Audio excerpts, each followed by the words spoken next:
Why did a major brand appear at Disneyland? And what happened that caused this restaurant to disappear silently and quietly, leaving only scattered memories in the minds of those who experienced it? In this video, I will take you to find the real reason behind the quiet disappearance of this iconic yet controversial restaurant from the happiest place on earth. Controversial beginnings, 1889, and brand origins. Disneyland, since its opening days in the mid-1950s, has always been a sanctuary of classic nostalgia, a place that celebrated an aspect of American culture considered old-fashioned even at the time. This sense of nostalgia is clearly evident through areas like Main Street, an area designed to simulate late 19th century town centers in the heart of America. Yeah, it is also clear in the older, rustic Wild West theme of Frontierland. Disneyland was deeply inspired by this kind of antiquated American history, and truly manifested much of it, creating a space for escapism that was anchored to the past. However, in the park's early history, there was one location considered one of the most controversial attractions that Disney and most people seem to actively avoid mentioning. That is the Aunt Jemima's Kitchen restaurant, or initially Aunt Jemima's Pancake House. Rarely has a depiction of the past become as blatantly obsolete as this symbol when social values and political correctness change drastically over time. To truly understand why a theme park restaurant caused so much controversy, we need to go back in time, all the way to the 1800s, specifically 1889. The story must begin with the origin of the Aunt Jemima brand itself. The brand was founded by a man named Chris Rutt, a former newspaper editor from Missouri. Rutt partnered with his business associate, Charles Underwood. Together, these two bought a small flour mill and subsequently devised the formula for a self-rising pancake mix. The emergence of this convenient mix was a small step in American culinary history, marking the beginning of a new product type, but the way they chose to market the product created a complex cultural legacy spanning over a century. Rutt and Underwood decided to market their flour mix using the character Aunt Jemima.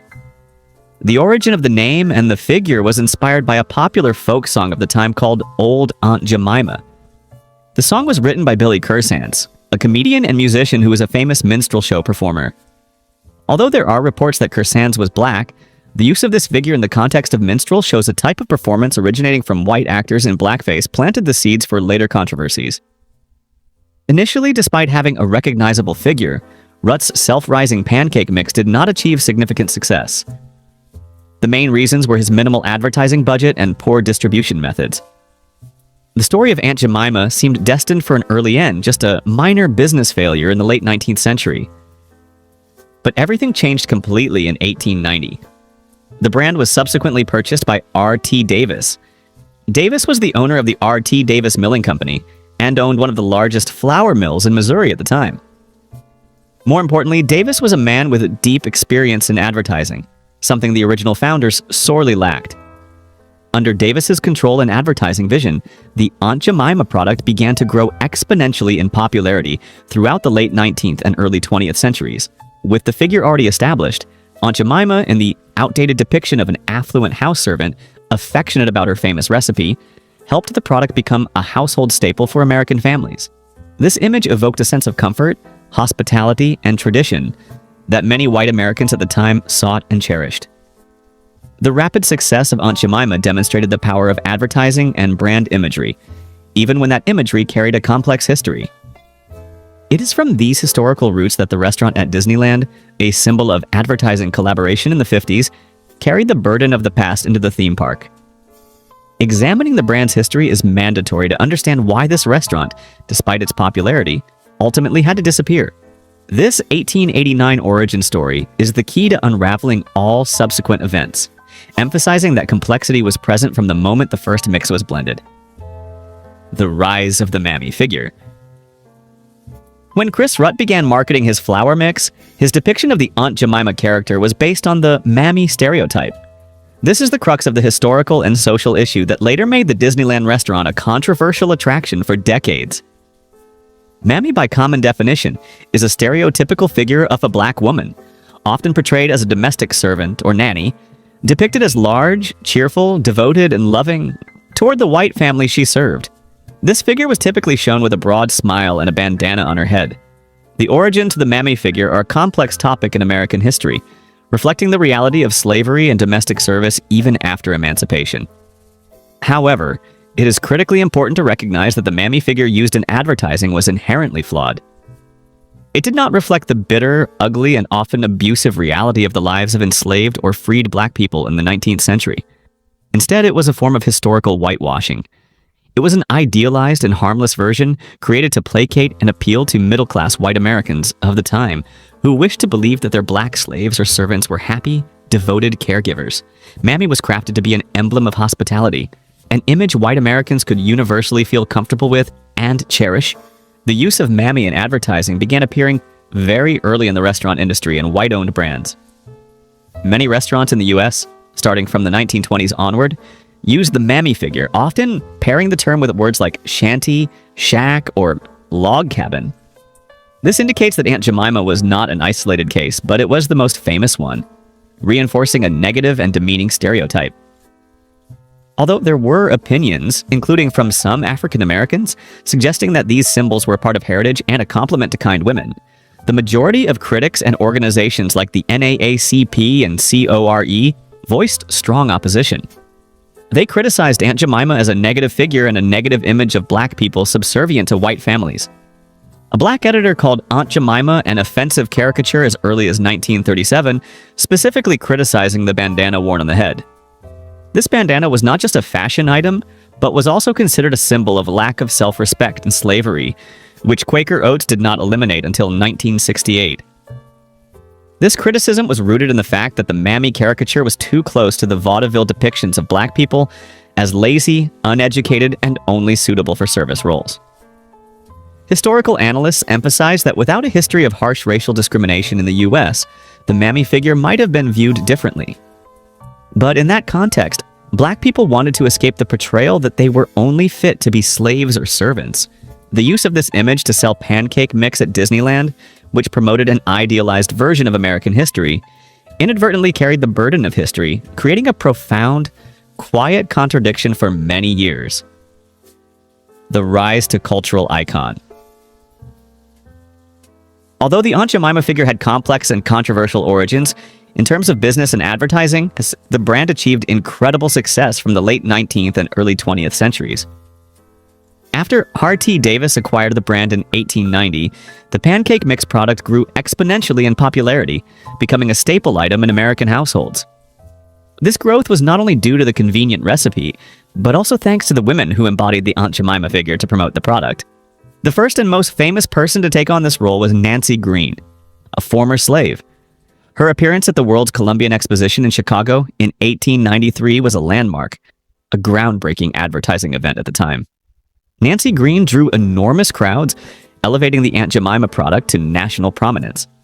She helped the brand gain a significant presence in American consumer consciousness, creating an image of warmth and hospitality associated with delicious breakfast food. She passed away in 1923, but her legacy in shaping Aunt Jemima's public image endures. After Nancy Green's death, the role of Aunt Jemima continued to be taken on by many other women throughout the subsequent decades. Among them were Anna Robinson, Anna Short Harrington, and Edith Wilson. Edith Wilson is particularly notable because she brought the character to emerging entertainment media at the time, such as radio and later television. Continuous and widespread presence in mass media helped solidify Aunt Jemima's status as an American cultural icon, ensuring that the name was widely recognized from coast to coast. By the 1950s, Aunt Jemima was not just a pancake mix brand, it had become a huge part of everyday American life, deeply ingrained in the public consciousness. This was primarily thanks to Quaker Oats, the company that acquired the brand in 1926. Quaker Oats, with a seemingly endless advertising budget, continued to reinforce and penetrate the brand deeper into the country's cultural consciousness through incredibly effective advertising campaigns, turning the product into a standard breakfast item in every household. Quaker Oats successfully created a brand image representing high quality and convenience. For many people growing up in Long Island or elsewhere, Aunt Jemima was always synonymous with the highest quality pancake waffle mix and wonderful syrup. Even as critics viewed the image, many consumers, especially white Americans, simply saw quality and the warmth of family breakfast.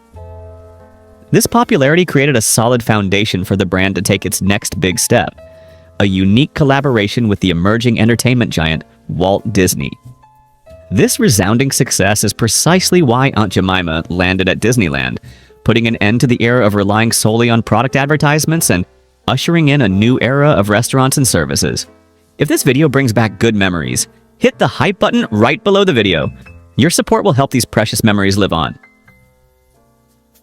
Quaker Oats and cultural influence.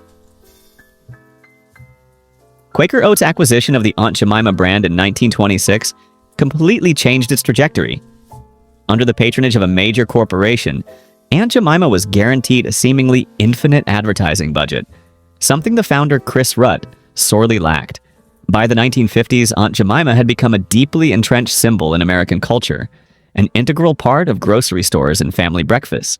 Quaker Oats was highly successful in cementing the brand into the country's cultural consciousness through effective advertising. They linked the brand with family values and convenience. A prime example is the advertisements during the popular radio show The Adventures of Ozzie and Harriet. In these ads, they lauded the convenience of the new self-rising pancake mixes, such as Aunt Jemima Deluxe Buttermilk Mix, which came with a handy shaker tool. This promised to create what they called the roundest, fluffiest pancakes, transforming pancake making from a complicated chore into a quick, easy breakfast for the whole family. However, this influence also meant they faced intense scrutiny. Although the brand was popular in both black and white communities, a 1952 survey even indicated that Aunt Jemima was preferred by a higher percentage of black people than white people. This did not deter criticisms of the mammy stereotype. Quaker Oats was very slow to respond to these criticisms. Although black newspapers voiced opposition and called the bandana an offensive caricature as early as 1937, Quaker Oats only removed the bandana from the logo as late as 1968, a belated response to increasing social pressure. And however, in the 50s, before the pressure from the civil rights movement reached its peak, Quaker Oats was still enjoying the zenith of its success and influence. Seizing this opportunity, they decided to take a bold step, introducing their brand into a promising new theme park. Where better to promote their product than at a park founded by Walt Disney, an advertising and entertainment genius? At that time, major companies were vying to sponsor various facilities at Disneyland to promote their brands, leveraging the advantage of millions of potential visitors. Quaker Oats fully capitalized on this opportunity. This collaboration was an intersection of the food industry and the entertainment industry, further cementing Aunt Jemima's position in American popular culture. Bringing the advertising character to life at Disneyland was an excellent marketing strategy, but also a risky act, as it placed a controversial symbol in a public space where social values were rapidly changing. Unique collaboration with Walt Disney, 1955. As Disneyland prepared to open in the mid-1950s, Walt Disney needed funding and support from brand partners to realize his vision.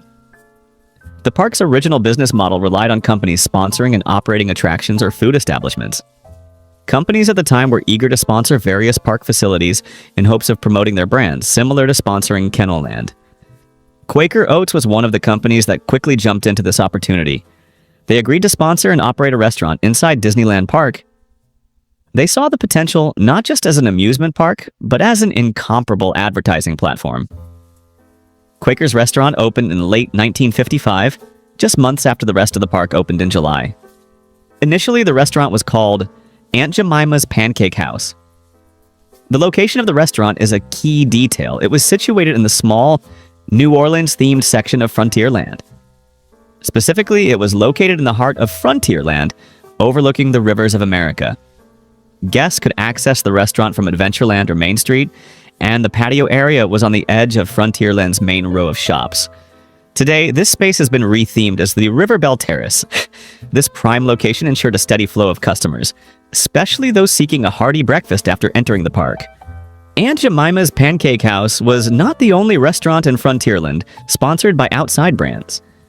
Other dining establishments in this area were also sponsored by major names like the Pepsi-Cola Golden Horseshoe, Swift's Chicken Plantation, and Casa de Fritos. This model demonstrates Disneyland's dependence and commitment in the early years to brand partners to build and sustain the park. The presence of Aunt Jemima's Pancake House became one of the park's most famous restaurants for nearly a decade. However, it also presented an awkward dichotomy. The restaurant was part of a powerful and necessary brand collaboration for Disneyland. But on the other hand, Placing a symbol considered a racial caricature in a place that promotes innocence and joy created a historical and cultural tension that Disney was later forced to address.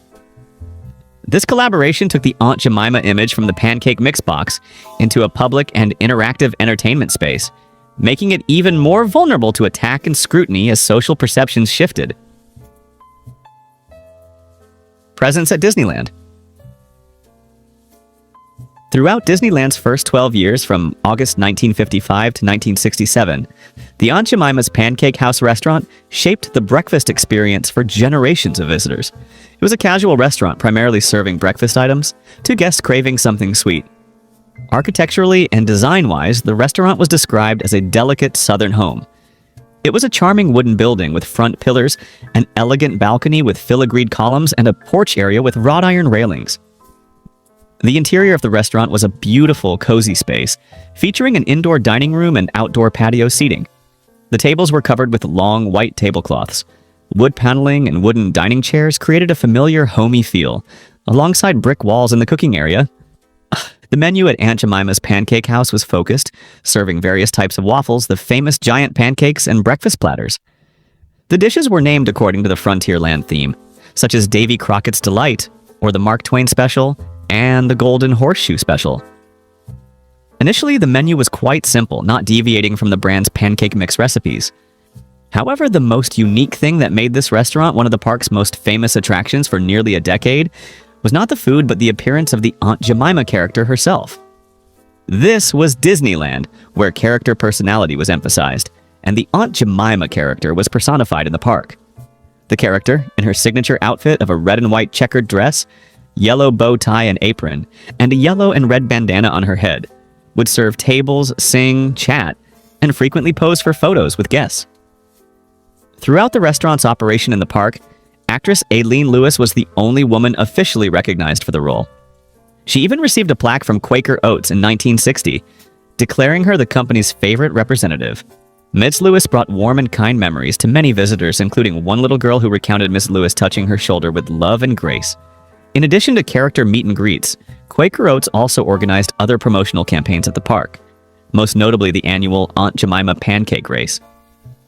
This event was held on National Pancake Day, where contestants would wear official aprons, some even donning bandanas, and carry pancake griddles. They would race along a course through Main Street, USA, flipping pancakes over horizontal ribbons and trying to catch them back in the pan. The winner would receive $100 and a photo opportunity with Aileen Lewis. These events show the high level of investment Quaker Oats placed on promoting the brand at Disneyland, reinforcing their presence as a major sponsor. Have you ever participated in any Quaker Oats promotional events like the Pancake Race? Leave a comment so we can preserve these unique memories together. Expansion of the breakfast restaurant chain. The dazzling success of Aunt Jemima's Pancake House at Disneyland did not stop at the theme park. It became a model for Quaker Oats' nationwide expansion. Immediately after the Disneyland restaurant proved its high profitability and ability to attract customers thanks to the high potential profit from pancakes, Quaker Oats began licensing franchises. They started opening a restaurant chain across the country called Aunt Jemima's Kitchen. This chain was established in the late 1950s, with the first location opening in the Chicago suburb of Skokie, Illinois. Their strategy was to tap into the burgeoning trend of diner-style roadside restaurants popping up across America at the time. What is truly surprising about Aunt Jemima's Kitchen is its pioneering position. It was genuinely one of the first chain-style breakfast restaurant chains established and scaled across the United States. This chain operated and expanded even before later major competitors like IHOP, which only really grew a few years later, and even before Denny's, which was still Danny's at the time, and only served coffee and donuts at a few small locations around Lakewood, California. Quaker Oats implemented a very aggressive expansion strategy, far surpassing the nascent stages of its chain competitors. By 1963, the restaurant chain had grown significantly, reaching approximately 21 locations across the United States. Additionally, they expanded internationally, with one location in Bristol, England, and one in Toronto, Canada. New York was the leading state in the US, with 7 Aunt Jemima's locations in the first few years. A franchisee named Pancake Kitchens even had optimistic plans to open up to 36 units in the eastern US. Although the total number of restaurants likely did not exceed 100, this expansion demonstrates the enormous business potential Quaker Oats saw. Architecturally, most of these independent restaurants were not designed like the elegant Southern house architecture at Disneyland. Instead, they were often modeled after the single-story ranch house style, with fireplaces and 4 pillars near the entrance, a common design at the time. A typical example is the restaurant in Grand Rapids, Michigan, which operated throughout the 1960s and was later converted into Colonial Kitchen. That building, with its original 4 pillars, still exists today, currently housing a tax service business. However, despite the impressive expansion, the restaurant chain quickly encountered problems. Although built upon the image of a skilled black female cook, the chain restaurants outside Disneyland served dishes that were quite bland, lacking identity, similar to other roadside restaurant chains. Furthermore, black women were not involved in the cooking or menu development for these chain restaurants. Name change and menu expansion at the park. While the Aunt Jemima's Kitchen chain was working to expand across North America, the original restaurant at Disneyland also underwent significant changes, reflecting the park's evolution and Quaker Oats' efforts to optimize their presence. The first and most important change for the Disneyland location was the renaming in 1962. The restaurant shifted from its original name, Aunt Jemima's Pancake House, to Aunt Jemima's Kitchen. This change was introduced to signal that the restaurant had expanded its menu beyond traditional breakfast items, aligning with the name of the franchise chain being rolled out nationwide. Along with the renaming, the restaurant expanded its physical space. They expanded by taking over the space of the nearby Silver Banjo Barbecue restaurant. This expansion allowed Aunt Jemima's Kitchen to add non-breakfast items to the menu, similar to those being served at the franchise locations outside the park, such as lunch and dinner items. This helped the restaurant capitalize on customer traffic visiting the park at different times of the day. However, even with the expanded menu, breakfast items remained a dominant and highly advertised factor, retaining the initial fame. This period also saw the introduction of one of the most famous dishes at the Disneyland restaurant, Aunt Jemima's Party Pancakes. This dish was advertised as a Disneyland novelty sensation. It consisted of various pancakes made using different flavored milks. The party pancakes included eggnog pancakes, strawberry pancakes, and chocolate pancakes. The recipe was simple. Just replace regular milk with 2.5 cups of flavored milk in the Aunt Jemima Deluxe recipe. This menu creativity shows Quaker Oats' effort to combine the restaurant experience with packaged product promotion. It was more than just a tasty meal, it was also a marketing campaign designed to encourage customers to use their products with various ingredients bought from the milkman or grocery store. Advertising emphasized that the recipe was on Aunt Jemima's product packaging and available from the milkman. However, this commercial success and culinary innovation concealed the truth that the restaurant's existence was becoming increasingly difficult to justify socially. This expansion and renaming were signs of commercial success at Disneyland in the 1960s.